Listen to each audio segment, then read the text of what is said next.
Oh, mga kabising. Nagulat ako, bumili tinakbo ah. Opo, mga kabising. Gratis na ito, mga kabising.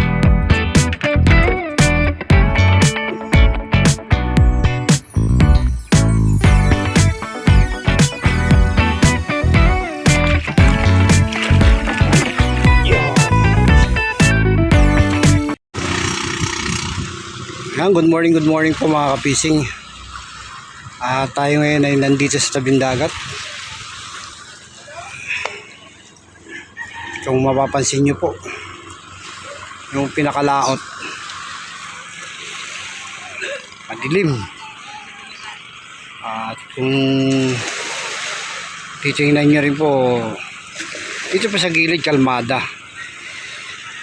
Problema po bandang laot. Malakas po yung alo niya kasi malakas po yung amihan. Ayan pa yung mga bangka, mga fishing. Ito. Yung mga bangka pong yan, naghanap buhay po yung kagabi. At tulad po nito, pinuhuli po niya lamang.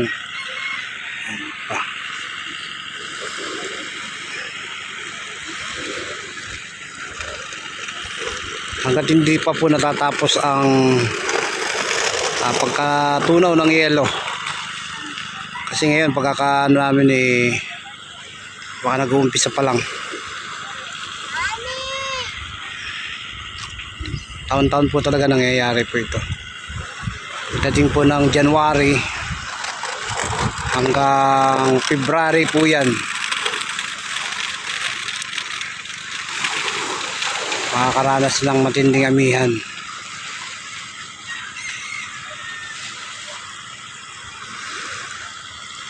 Ito po yung ginagawang digi rito. Hanggang ngayon hindi pa rin po natatapos. Lilipat na po yung ano rito kasi doon po sa kabila malapit nang matapos. Nauna pang natapos sa kabila.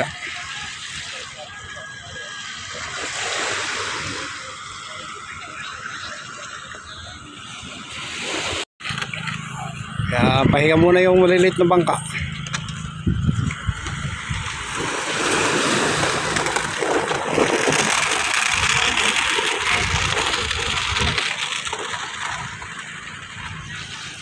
At alam ko rin po na hindi lang sa lugar namin yung ganito ngayon nakakaranas. Mag-isa ibang lugar na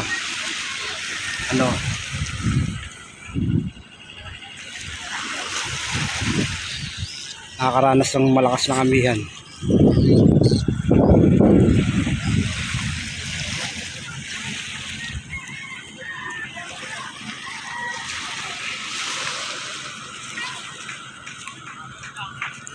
Ayan po ang Bataan, no? Kitang-kita po yung bundok ng Bataan. Tapos yung bundok po ng Pampanga. Ayan.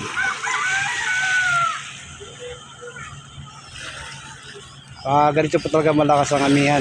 Malinaw po yung mga bundok na yan. Isa rin po yan sa palatandaan na kapag malinaw po yan, malakas po ang amihan. Pero pag yan po malabo, yan, hindi po malakas ang amihan. Pwede po tayo pumalaot.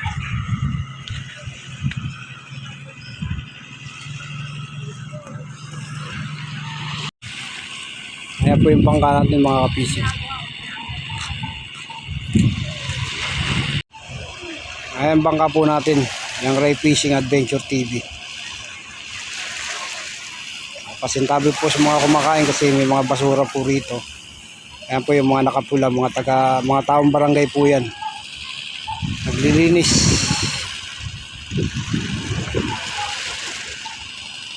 Kasi alam naman po natin, kahit na may nangongolekta na ng basura, sa dagat pa rin nagtatapon. Ako po hindi na po ako nagtatapon dito sa dagat. Kasi dinadala ko na po dun sa tamang tapunan. Malapit lang naman po yung tapunan ng basura, nandun yung truck. Yung iba katabaran lang talaga.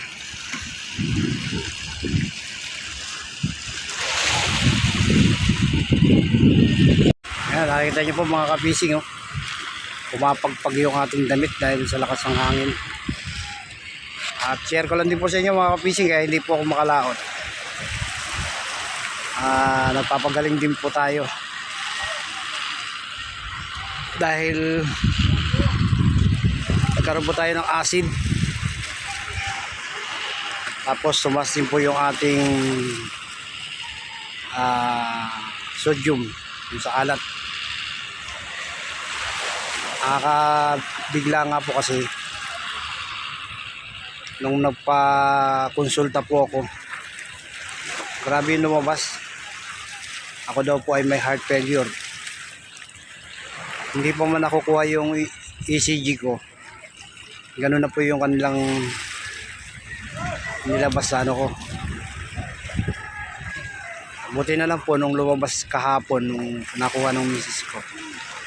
Glory to God, kasi ang lahat naman po ma-clear. Yung puso, yung kidney. Ang ano nga lang po sa akin yung sa maalat, medyo tumaas ng konti. Kaya kailangan ko magpababa ng sodium. At saka yung panunaw.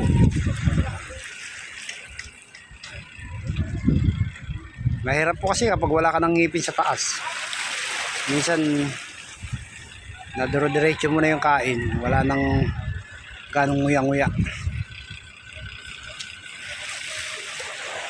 Kaya baka next week saka pa lang po tayo papalaot mga kabis. Salamat din sa mga prayer na aking mga kapatiran na gano'n lang po yung nangyari sa akin. Dahil pati po yung mga anak ko na shock nung nalaman na meron akong heart failure, acute heart disease. Hindi ko naman nararamdaman, kahit nga po hingal wala eh. Yun lang yung sa sodium ko tumaas.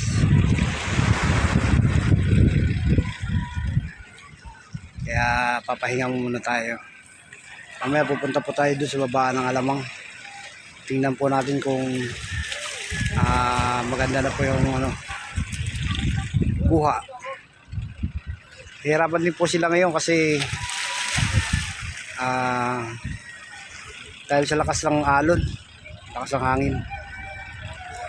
Kumalaot po kasi ng gusto ang Alamang. God bless. Ayan po mga kapising yung isang ginagawa ritong pizza. Malapit na po siya matapos mga kapising. Kung tutusin, mas nauna po pong ginawa yun sa amin. Pero ito matatapos na. Daanan po rin niya ng tubig. Kaya yung lugar dito, malamang huhukayan pa to mga kapising. Ayan po yung mga bangka.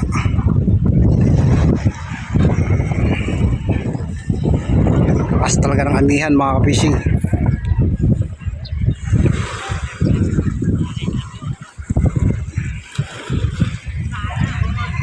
Makikita nyo po yung mga bangka mga kapising. Ayan. Yung mga nakikita nyo mong puti, nasa ano po ng bangka. Yan po ay mga ibong kalangay. Yan po nakadapo. Sila po yung nakinginain.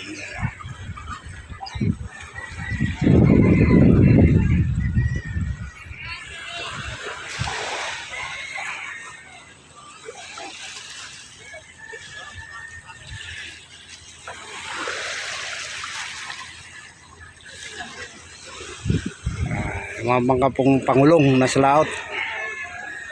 Sila lang po yung mga nakakalabas ngayon. Kasi malalaking bangka. At saka to, mga nag-aalamang po yan. Tulad po nito, panagap po yan. Yung lutang na alamang. Marami po yan mga panagap. Yung pinakasupot po nung lambat nila yan nasa pinaka ng dulo ng bangka. Iniilawan po nila yung alamang kapag ang alamang ay kumataw. Saka po nila dadaanan. Kaya marami pong klase pong pinanghuhuli ng alamang. May panagap, may sudsud, may troll, may sakag.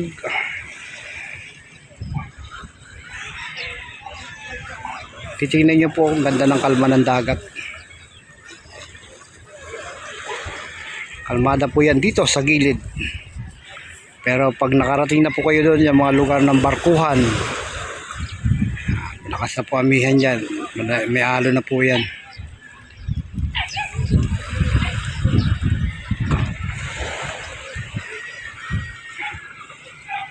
Yan po, kitang kita yung Manila.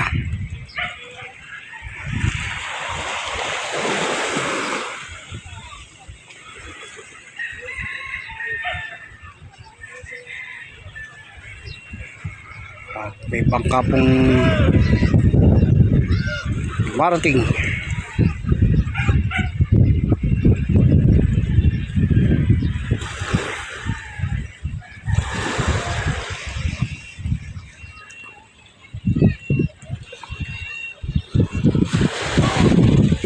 Liwanag po ng Bataan, no, mga ka-fishing.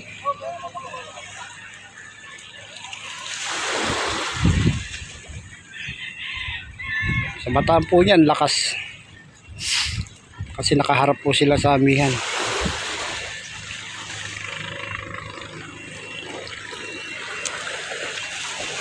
Marami po ngayon nangangapa ng alimasag, nangunguha. Sana may makita tayong dumating mamaya na nag-aayos pa lang ng huli nila para makuna natin ng video.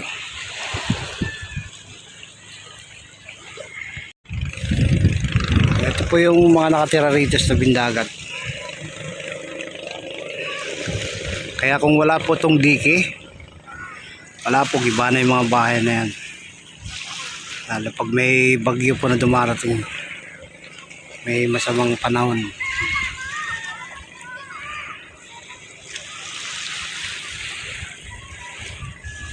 Yan, dito po hindi ganong marumi. Kasi alaga nila yung lugar nila.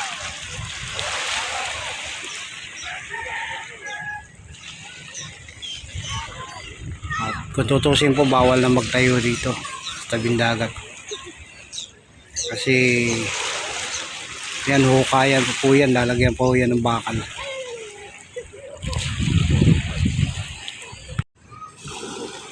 So ayan mga ka-fishing, update lang po ito dito sa Manila Bay, Navotas area.